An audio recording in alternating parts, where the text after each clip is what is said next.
Hello, I'm Laurent Bouzereau, the director and producer of Natalie Wood, What Remains Behind.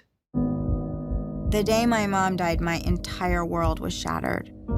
Since then, there's been so much focus on how she died that it's overshadowed who she was as a person. I am Natasha Gregson Wagner, and my mom was Natalie Wood. Natalie Wood falls into the category of an icon. She's like this mythology character. She had a big heart, and that showed up in her work. I've enjoyed the part where you act, not the stardom that follows it. The studio system controlled everything in her life. She wanted to have control over the choices. I did get the right to choose West Side Story. She was one of the few women that had that power. My mom had a string of relationships. RJ was the love of her life. There was like two parts of the same whole. Nat and RJ were both major stars. Natalie and I got married in Paradise Cove. We got a boat together and spent most weekends in Catalina. That night I went below and she wasn't there. Natalie was gone. We've stayed connected through all of it. What do we think about reopening this case? I don't think there's a day that has ever gone by that I haven't thought about Natalie. I'm an actress and a wife, a mother. She was larger than life, not because she was famous, that was just her. Her vulnerabilities, passion, strength, and intelligence. All of that is there.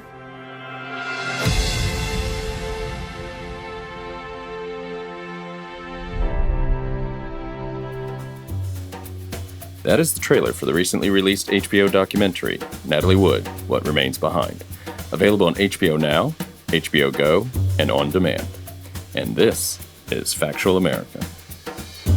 Factual America is produced by Alamo Pictures, a production company specializing in documentaries, television, and shorts about the USA for an international audience. I'm your host, Matthew Sherwood, and every week we look at America through the lens of documentary filmmaking by interviewing filmmakers and experts on the American experience.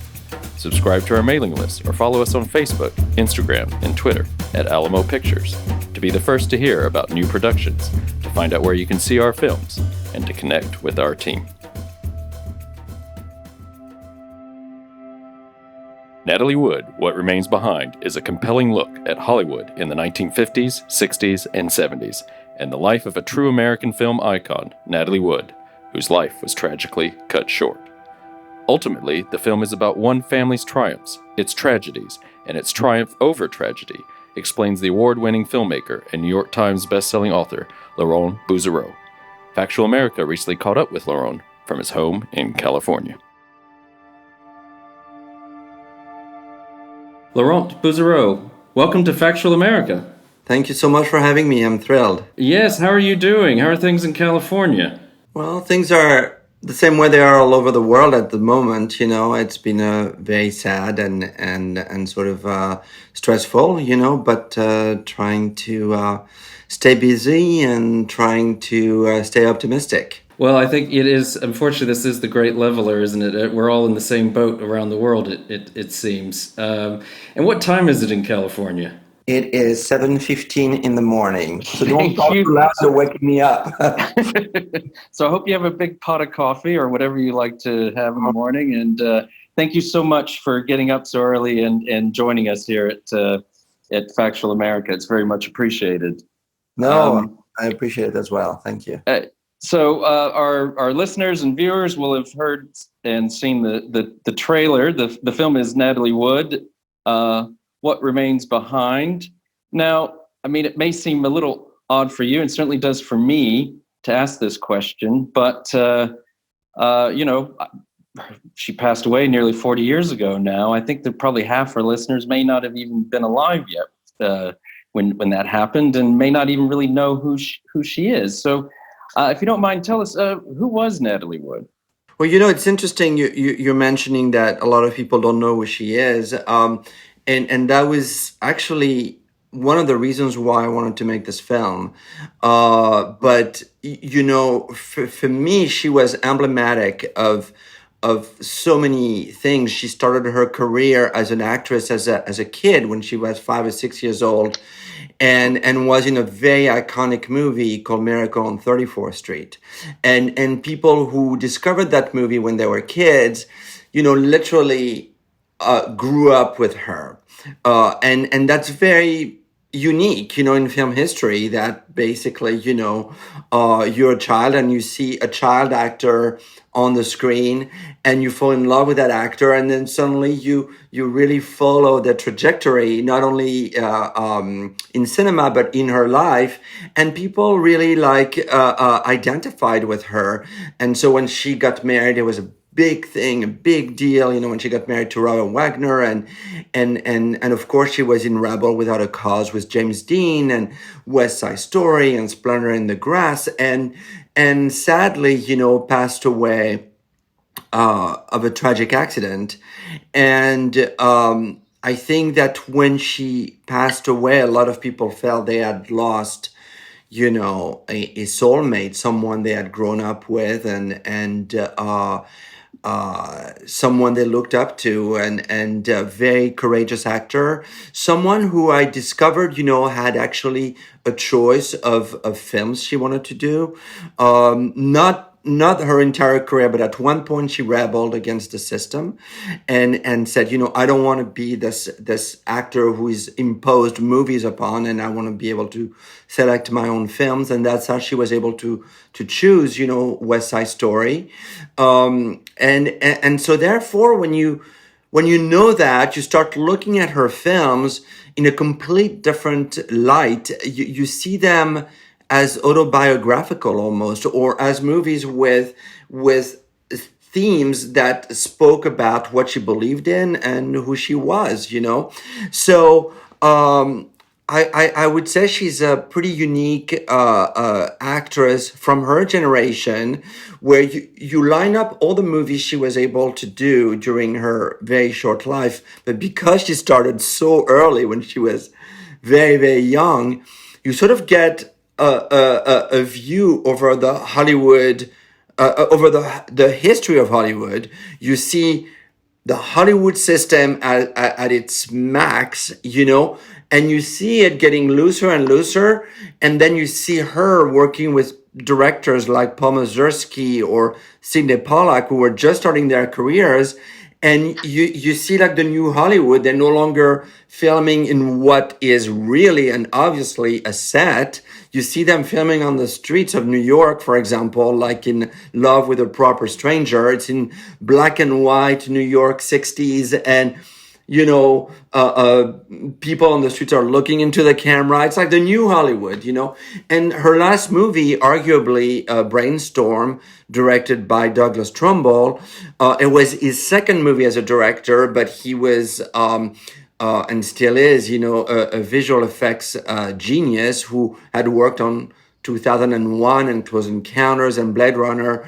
And that movie was, about virtual reality. So when she passed away, she was again ahead of the curve, working with someone exploring things that we are sort of experiencing today, which is VR. So it's interesting looking at her, and I hope that young people who don't know who she is, after seeing the documentary, will be curious about watching her films, because you learn so much, not only about who she is as a person, as I said, but about the evolution of cinema in the context of Hollywood. I mean, I think that's a very good point. You've already touched on a number of things I wanted to address and ask you about. But she lived this big life in front of everyone's eyes from the time she was 3 or 4 years old. And she was a member of what I would call Hollywood royalty. I mean, the images in your film are amazing. The people that are not just alluded to, the people you get on camera even.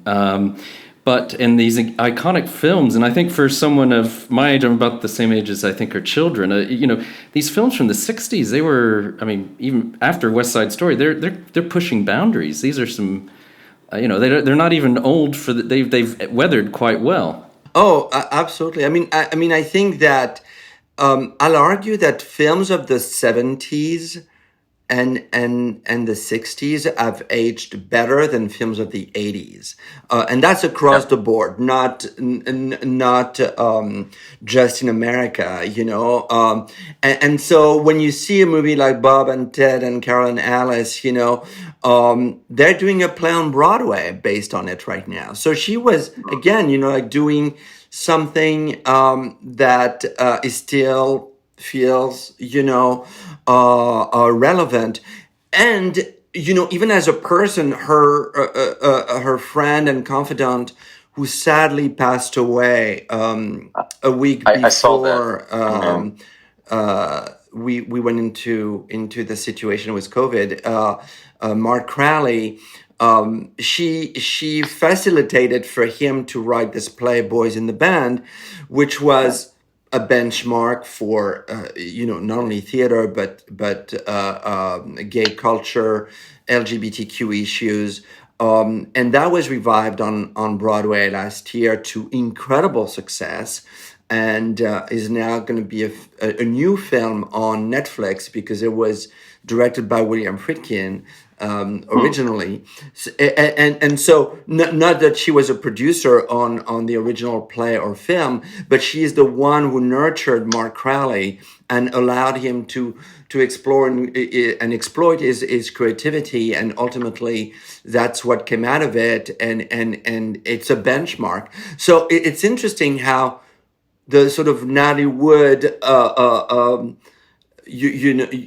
movement still ripple today, even though we may not even be aware of it, but without her, there would be potentially no Mark Crowley play Boys in the Band, so there's a lot to be grateful for, her loyalties and her friendships, and how she really, because as a child, she was forced into acting. I think that there was a sense, and we talk about the accident that she had on one of the movies when she was a kid, and injured her wrist bone, and hence why she always wore a bracelet in every all the time. You get a sense that she was a real nurturer of people. She was very protective, and when she was working with other kids in a movie, she was extremely conscious of protecting them.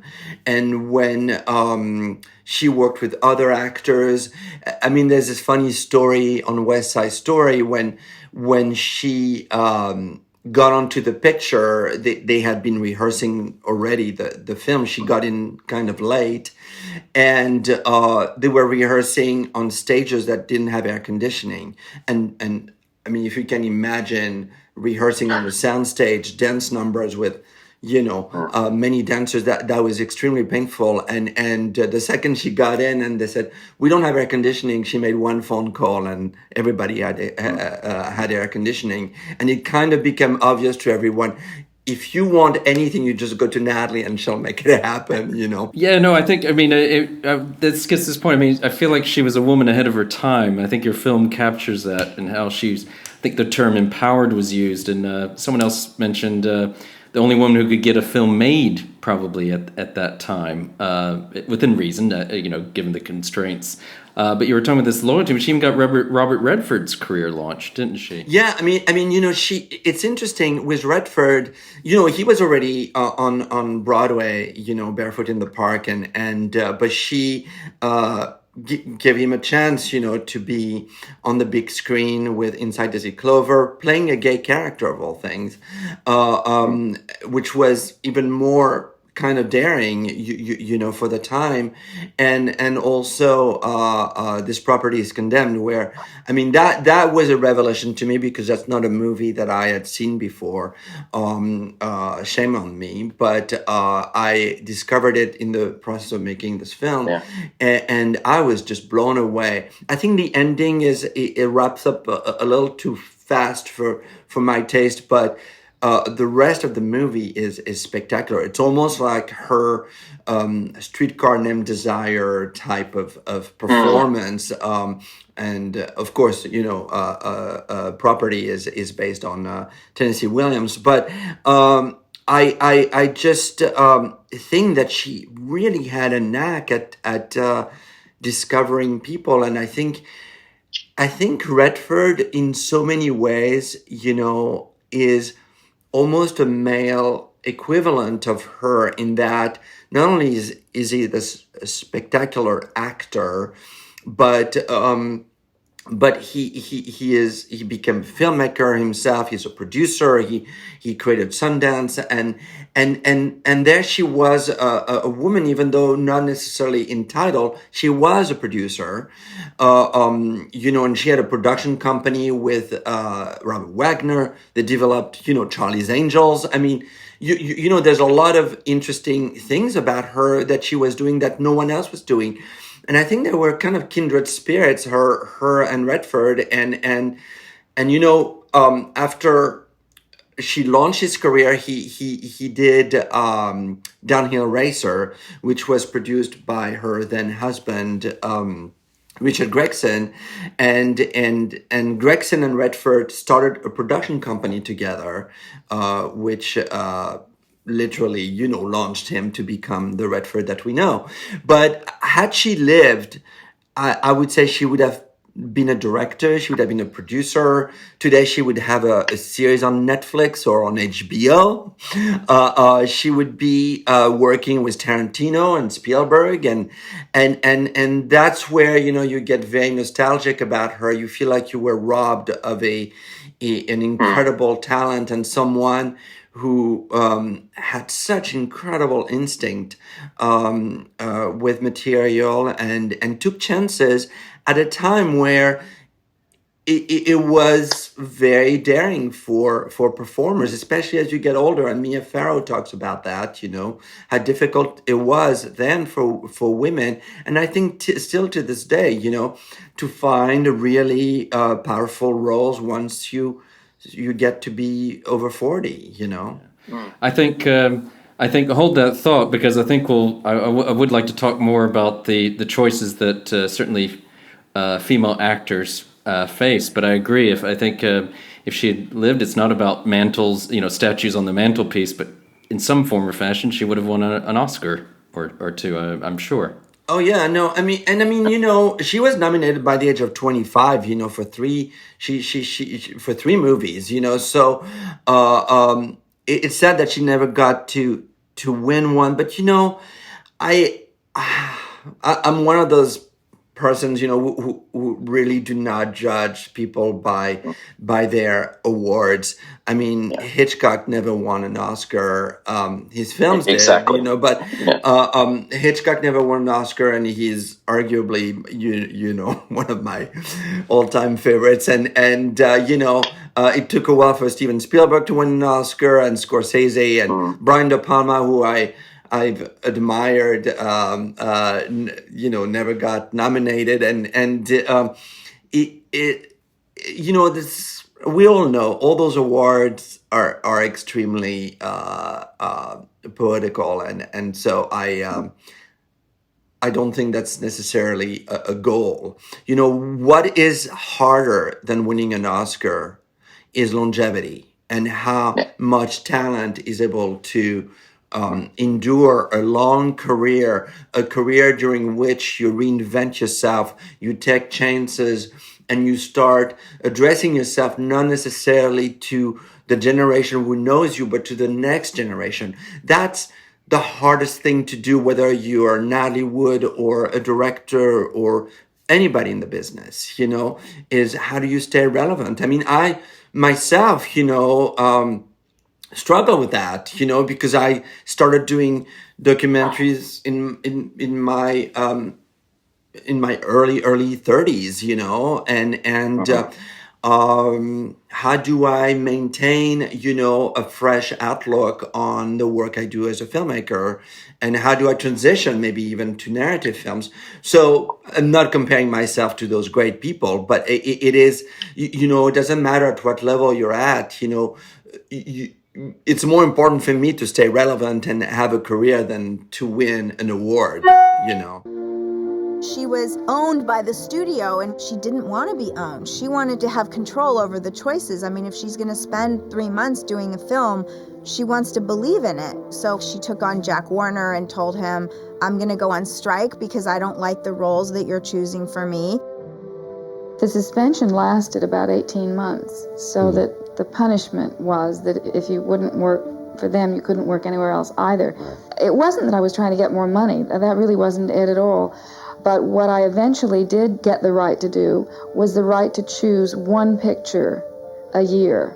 That, was my choice. The first one that I was able to choose was West Side Story. So we're talking about, Natalie and this, this how she was ahead of her time, and she's this empowered woman, and all these things she did achieve, and probably would have achieved if if her life hadn't been so tragically cut short. But yet, there's this period in her life where she meets Robert Wagner for the second time. They get remarried, and they have, what struck me was what such a normal family life they had there on Cannon Drive in Beverly Hills, I think it was. The house looks like it could be anywhere in America's suburbia. I wouldn't have guessed that was Beverly Hills. And all the pictures and footage that you have, and I imagine a lot of it's family footage, is amazing. These birthday parties and things. It just everything seems so, I hate to put it this way, seems so normal. Well, I tell you, that was another reason why I really wanted to make this movie, and that gets me emotional because, I'm very, very close to my family. Some of them live actually in London and Paris,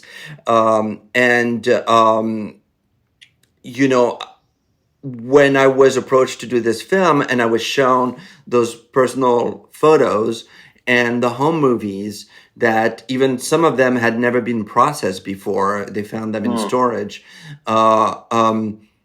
I related to that story in a very personal kind of way. And that was sort of like the indication for me that even if you don't know who Natalie Wood is, you will relate to the family story.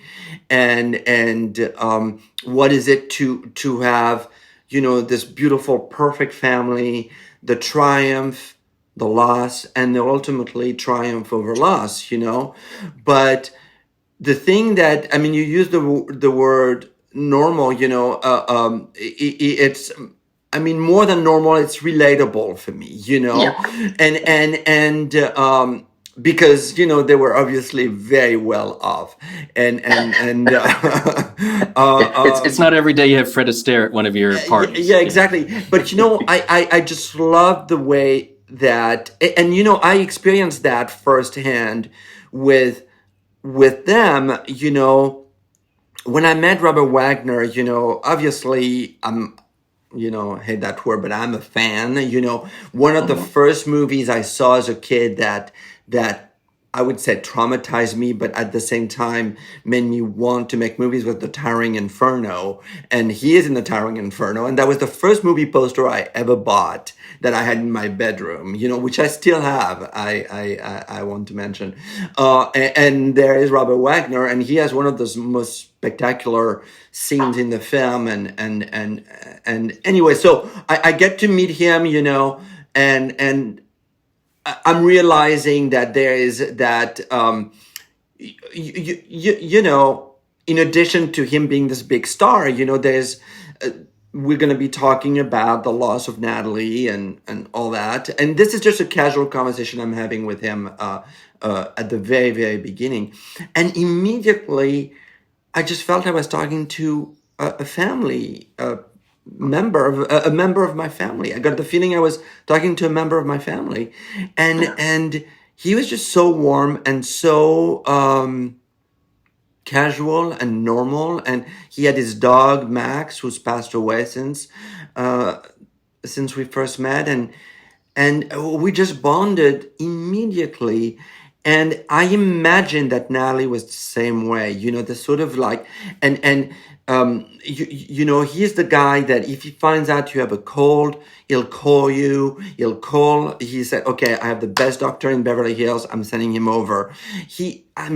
Unbelievably kind and generous and genuine. And I remember we went to his house in Aspen, and he said, "Oh, I want to show you the kitchen because Jill, my wife, collects all those pots and they're from France, and I want to show you." And he takes us to the kitchen, and Jill says, "What are you taking them to the kitchen? It's not clean enough. I didn't do the dishes, and the maid wasn't here, da da da." And Henri's like, "I want to show them the kitchen," And so, I mean, it's just so crazy. And there I am, I'm pinching myself. I'm like, wait a minute, I'm with R.J. Wagner, and there's, this normalcy that you feel then is accessible. And to your point about that, it was really important for me that I think that in that film, that I didn't want it to feel like this old dusty Hollywood story, where the stars are so far in the sky, they're not reachable. And it's like this aristocracy that you could only dream of being part of. And no, they were normal. I mean, she didn't always wear makeup, and she went to the supermarket like everybody else, And I think, again, you find that theme of someone who, could put it on for the cameras and the photographers when she went to a premiere or an award show, but also could be that totally real person, who was in touch with psychology and psychiatry and the importance of mental health, and that came with her wanting to nurture people and help them through hard times, whether it was financially or psychologically, and that feels very real to me. And again, it's like, in a way, I feel the film demystifies the Hollywood star image that we would get if we were doing a documentary about anyone else of our generation, where you feel like this is just not a normal life, this feels completely unattainable. That felt real. That felt like I could relate to those people. And again, the fact that they were movie stars felt like second to the fact that they were real human beings, And so it's at this, these certainly in the 1970s. So did she make a choice, or because certainly her career slowed down and she's concentrating on her family? I mean, and is this a choice that really, or did she have really control over that choice? That was definitely a choice. And at the same time, it became a dilemma because, it's very clear in the film that when she did Rebel Without a Cause, she fell in love really with her profession, with acting. I think that was the first movie that she really fought for, that, that became a benchmark, not only in terms of cinema, but in terms of her own love for the art form of acting. And it's interesting, because she is someone who lived the roles, and I don't think she was method, but I think she really entered that universe in a very intense way, to the point of falling in love with the director, Nick Ray, which is a whole other controversy, but not to be addressed here. I just think that at the same time, she was a family person, someone who had struggled in her childhood, who was robbed of her childhood, by Hollywood. And I think it was super important for her to have children and to give to those children, the childhood that she had not had. And I think that when she had Natasha, she became obsessed with being a mom, and that became her biggest role. And we see the same dedication that she gave to Rebel Without a Cause and Splendor in the Grass and West Side Story to another role, which is, you know, that of her mom, and that of a family person. But I think that once you've fallen in love with something like cinema, and you live in a town where there are so many opportunities, that I think it's impossible to cast that away completely, and to say, you know, I'm never gonna do this again. And I think that when she started meeting directors like Sidney Pollack and Paul Mazursky and all those incredible filmmakers who were and you know, the 70s in Hollywood, I mean, come on, I mean, it's the most exciting time ever. You know, you have Steven Spielberg and George Lucas and Scorsese and Brian De Palma, Peter Bogdanovich and John Milius, and I mean all the filmmakers that I mean really forged the next step in cinema worldwide, you know, making all those incredible films.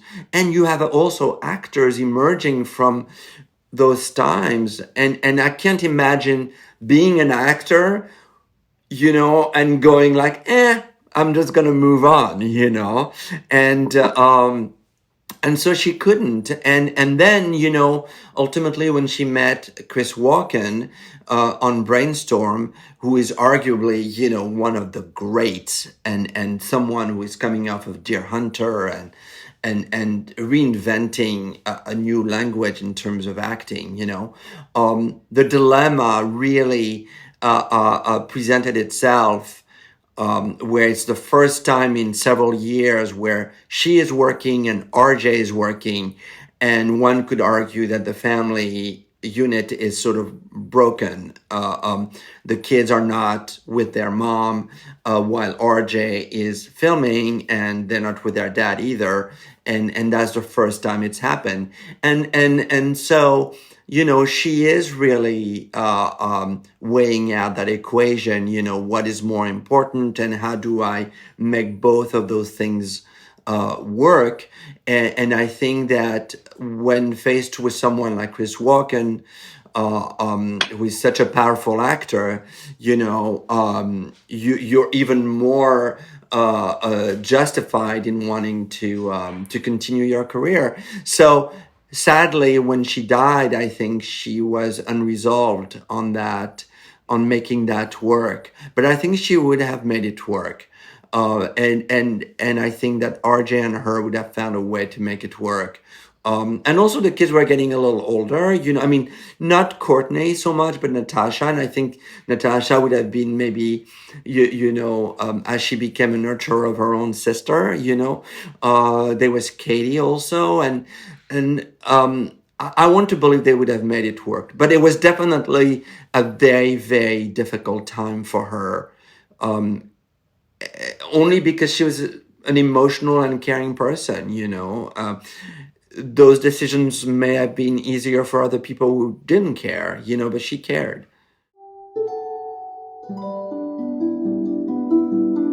I always knew that she was an actor, but you know, around the house, my mom didn't wear a lot of makeup and she was very casual. So I would look at her and think, what's the big deal about you, lady? But then she and my stepdad would get dressed up and they would go out to dinner or something, and she was amazing looking. But we weren't raised by someone who seemed like a movie star at all. All she just seemed was sort of larger than life, but not because she was famous, more because she was just her. You're listening to Factual America. Subscribe to our mailing list or follow us on Facebook, Instagram, or Twitter at Alamo Pictures to keep up to date with new releases or upcoming shows. Check out the show notes to learn more about the program, our guests, and the team behind the production. Now back to Factual America. Welcome back to Factual America. We're with Laurent Bouzereau, who's the director of Natalie Wood, What Remains Behind. We've been talking a lot about Natalie Wood, the life that she's led, and I think I wanted, at this point, maybe ask you a question, Laurent. You know, it's been said that what distinguishes your work, your docs, is their tutorial zeal. He wants you to know why a movie matters. So why does this movie matter? Well,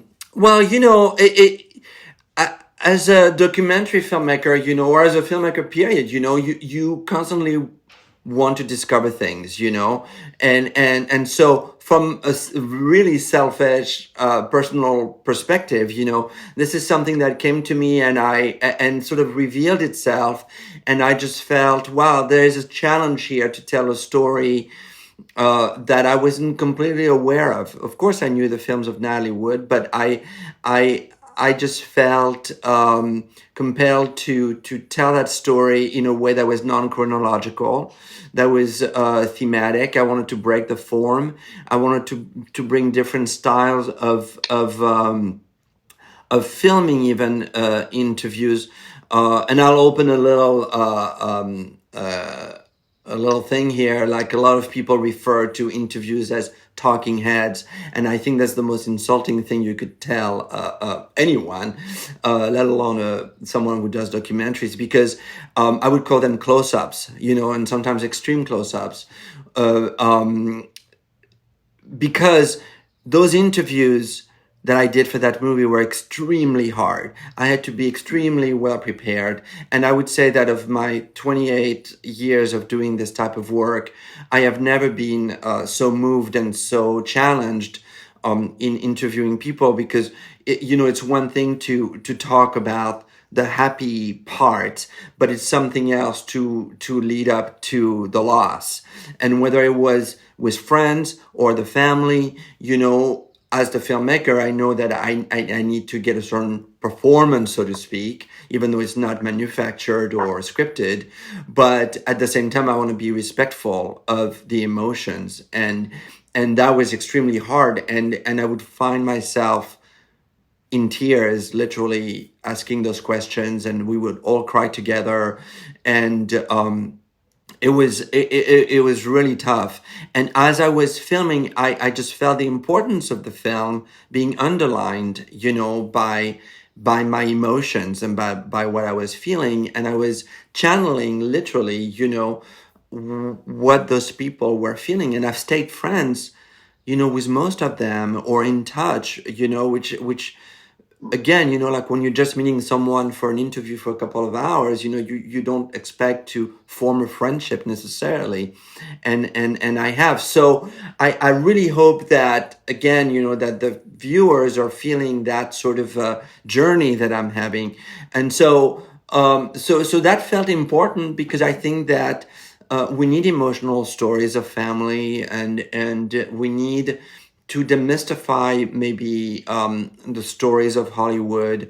And I felt I could do that with that particular story. It wouldn't be the same if I was doing, a number of other actors of that generation, not to diminish them in the face of Natalie, but it didn't have the same arc, And so, So that's why it felt important, and it felt also, with the Me Too movement and the importance of the LGBTQ community and dialogue over that Natalie was tapped into all those themes that are very, very much at the forefront of what we're discussing today. And I'm like, how beautiful to be able to show her as a pioneer of those themes and those issues in her time, at a time where it was even more difficult to have those discussions, I hope that in one way, I've opened up a little window into that aspect of who she was, aside from being this, amazing actress. I mean, personally, I'll just say I never expected to see Robert Wagner sort of break down and cry on camera, and it was like watching my own father really crying, to be honest. I mean, how did you get involved with the project? Was this your idea, or how did you get to this point? No, actually, this project was not my idea. I've been in touch and I've had a friendship with this gentleman named Manoah Bowman, who is an archivist and writer of Hollywood. And so he's helped me with a number of projects in the past when I need photos, and he knows where all the photos are buried. And he's quite an incredible resource. And he called me 2.5 years ago, and he said, listen, I just finished this beautiful coffee table book on Natalie Wood, and I want to send you a copy. And in the midst of doing the book, I discovered home movies and personal photos. We couldn't put obviously home movies in the book, but we couldn't put all the photos. We found an article that Natalie had written, and we just show a couple of excerpts in the book. And I kind of think that could be a documentary made about Natalie Wood. Can you recommend a filmmaker? And I said, dude, what? What about me? And he's like, well, I didn't want to assume you like Natalie Wood. And I said, are you kidding? I said to him, I remember, I said, if you don't like Natalie Wood, you don't like cinema. If you don't know Natalie Wood, you don't know cinema. So, on that, he said, well, let me introduce you to the family, because that would be the make or break, of the project. So we had lunch with Natasha, and I immediately, and he said to me about Natasha, he said, you're not going to think she looks like her mom, but as you talk to her, she's going to morph into Natalie Wood. And that's exactly what happened. And it's actually kind of a surreal experience, to sit across from Natasha and suddenly feeling like you're talking to Natalie Wood. And Natasha was so real and so straightforward, generous and yet tough, and just very empowering, that she said, I really like you. I think, you could tell a great story. And she started telling me about her family, the challenges, that the film could represent. And I was on board. So I've had a relationship with Steven Spielberg for 28 years and Amblin. And so I always go to them first when I get proposed anything.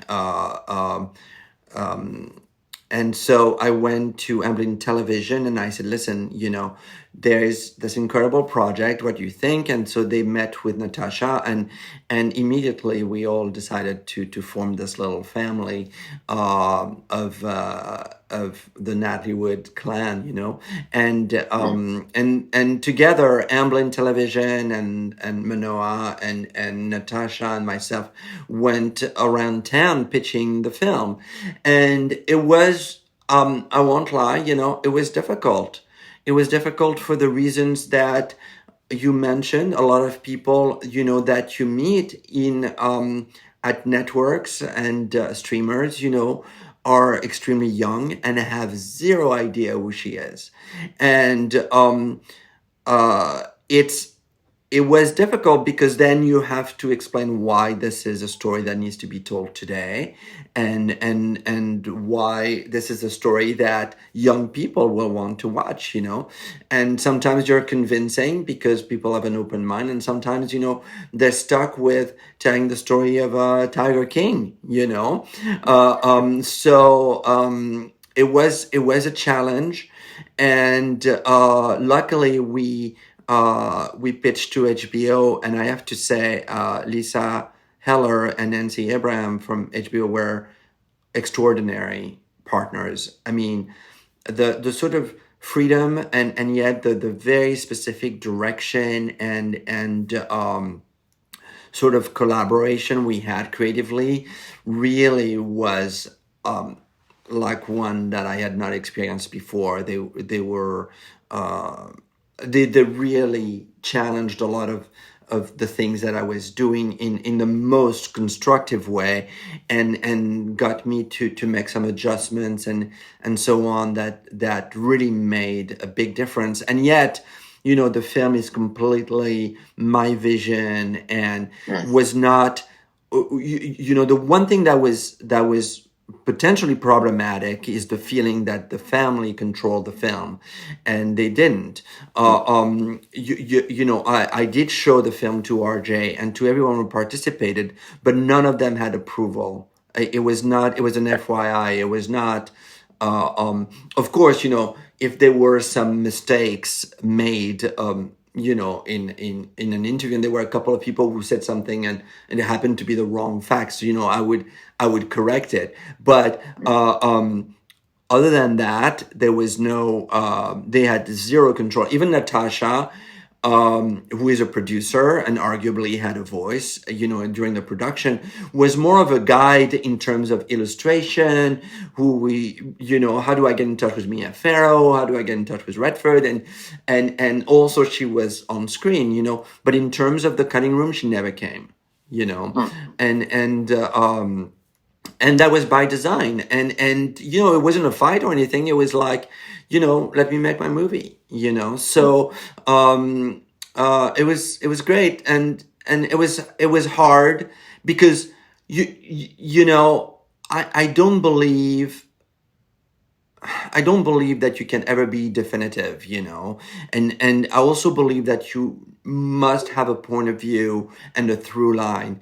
And my editor, Jason Summers, used to refer to the through line versus rabbit holes, like, well, how come you don't talk about this rumor or about this? I said, because it's a rabbit hole. It's like, it goes nowhere. And then good luck getting back into your through line, which is the story of a family, So it was never meant to. I mean, my first cut was 3 hours long, and I was just like, I have to get it down to an hour and 45 minutes, and so there were a lot of sacrifices, but it kept me honest, it kept me like compact, and once you're at peace with that, and you're not trying to cram in everything in the kitchen sink in there, you find yourself really telling a story, and hopefully, it was. It is the film I wanted to make for, hopefully people feel that it succeeded, Well, I mean, I highly recommend the film to our listeners. And as you say, I think that was an interesting point you made, because I had wondered myself, because you don't, as they would say in England, it's you show warts and all. I mean, you show everything. You didn't avoid any obvious issues.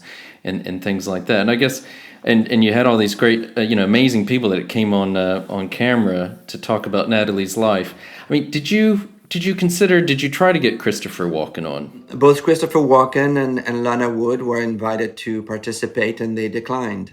Okay. So. And I mean, and I think this is an opportunity for you to sort of, I think the film's pretty straightforward, but.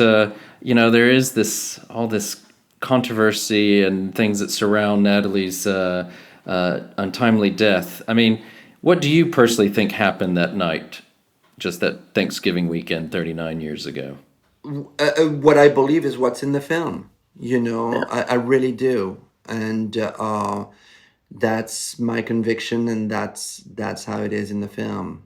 If I were to add anything to that, is that myself watching it, some things that were said by Natasha especially, and about what Natalie was like as a mom, and how she tried to sleep, and to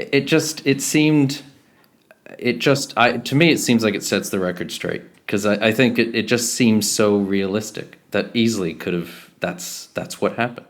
I hope so. I think there was there's this feeling that Natalie Wood is remembered, for the way she died and not the way she lived.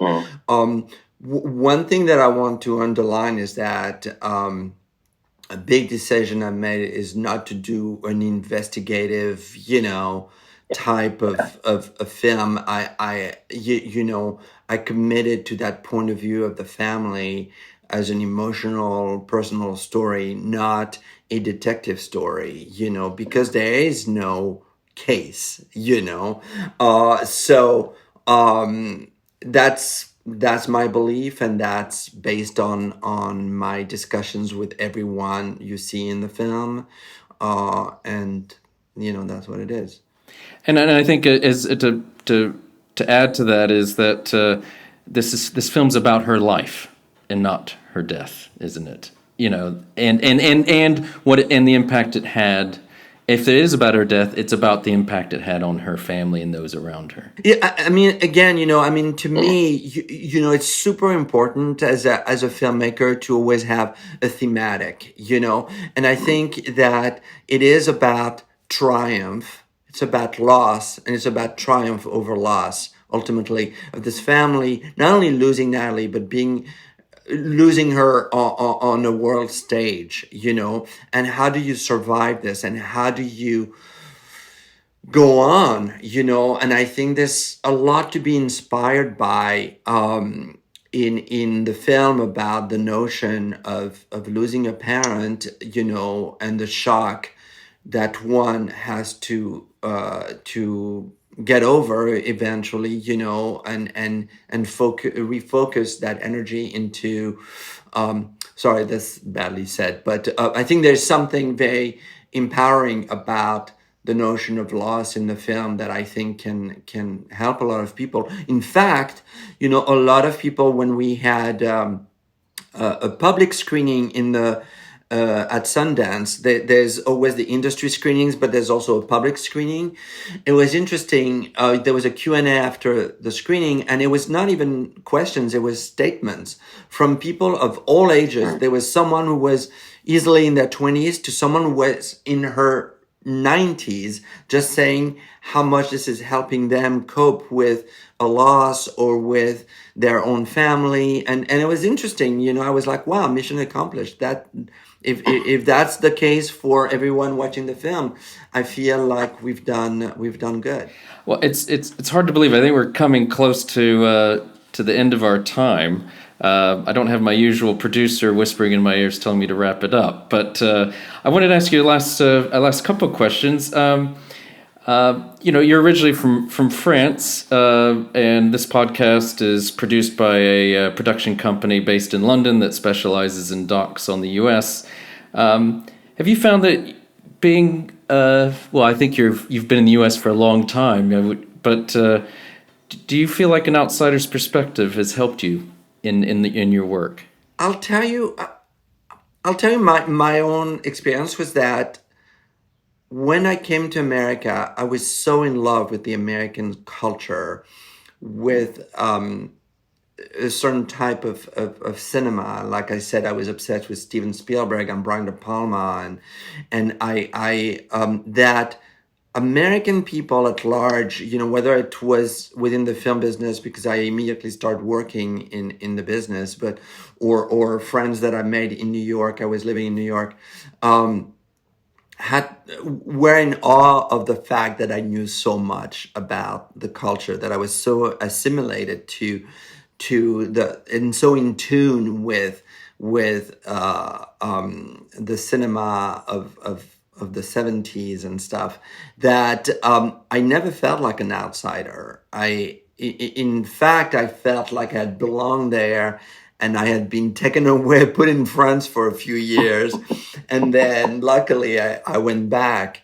I never felt like an outsider, and I never felt like I was bringing in a perspective that was European, or a sensibility that was European.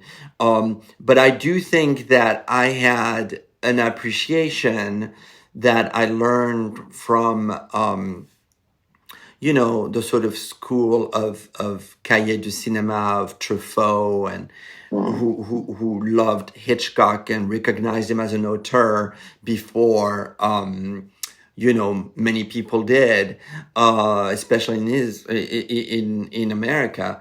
That I think I was really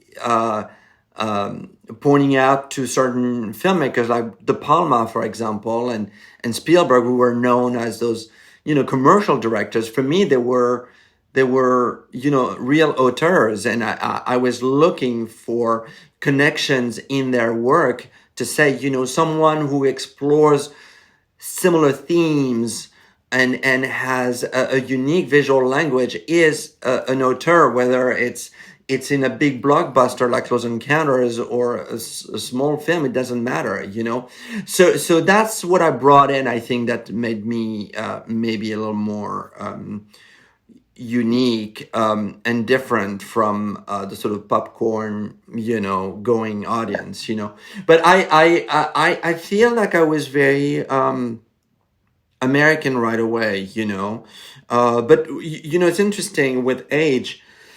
That changes. I have a lot more nostalgia for Europe than I did when I first moved to America. And I do think that some of the values that I really loved in the film industry when I first started have slowly been lost, and I'm not as excited, about the new cinema, than I was when I first discovered it. And I feel blessed as much as I wish I was younger in many ways.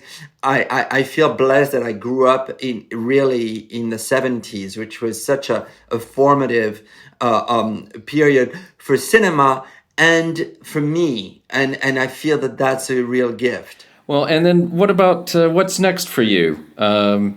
In this age of coronavirus and COVID-19, what do you have in the works? It's been an interesting time because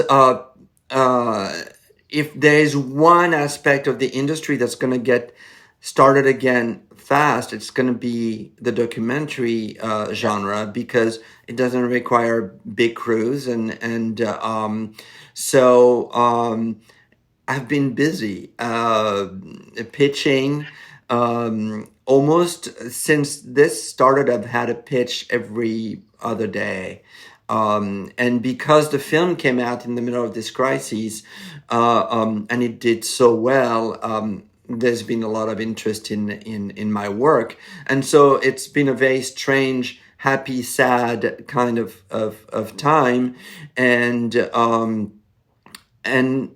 one project that I'm very, very excited about, and I hope it happens, is a book that Lance Black wrote called Mama's Boy, and it's the story of his own life with his mother, who had polio, and his own story, fighting for LGBTQ equality, and ultimately winning an Oscar for Milk.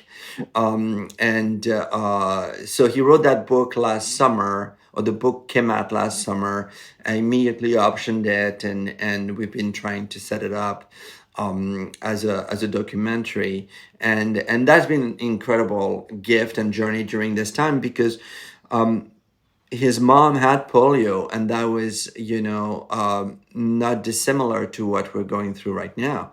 And you look at the photographs of the time, they're identical to what you're seeing today.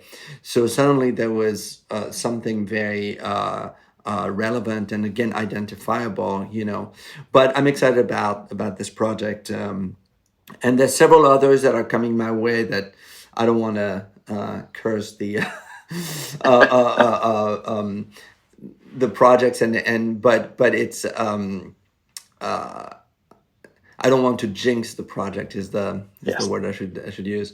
But it's an exciting time, and I'm also developing a feature film, a narrative film called Ghost in the Fields, based on a novel by Peter Ferris, that has won all of the literary awards in France.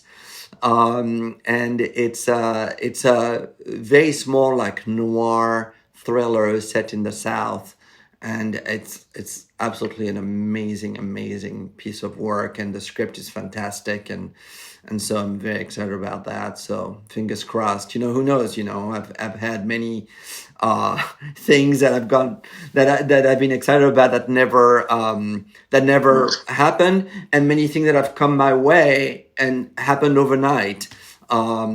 Natalie Wood being a good example. So it's a strange business. Well, that's all very exciting.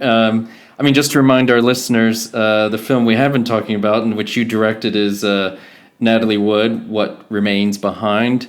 And I feel bad we haven't even touched on all these other things that you've done in your career. But I'm sure we'll have notes in the links in the show notes. I think you have the longest Wikipedia page of anyone we've had on the show so far. So the people can go there and see all the things that you've been up to over these years. And is there a particular best way for people to follow you so they can see what is next in your on the horizon? Yeah, I'm on Instagram. So I think it's Laurent_Bouzereau.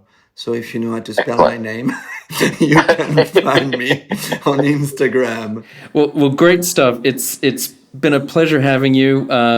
Maybe when you get one of these other projects done, we would love to have you back. It's been a thrill to have you on. And I just want to give a shout out to HBO for the screener. I've had the advantage of seeing the film a couple times now and thoroughly enjoyed it. And I just want to remind listeners to remember to like us and share us with your friends and family, wherever you happen to listen to or watch podcasts. And this is Factual America, signing off. You've been listening to Factual America. This podcast is produced by Alamo Pictures, specializing in documentaries, television, and shorts about the USA for international audiences. Head on down to the show notes for more information about today's episode, our guests, and the team behind the podcast. Subscribe to our mailing list or follow us on Facebook, Instagram, and Twitter at Alamo Pictures to be the first to hear about new productions, to find out where you can see our films, and to connect with our team. Our homepage is alamopictures.co.uk.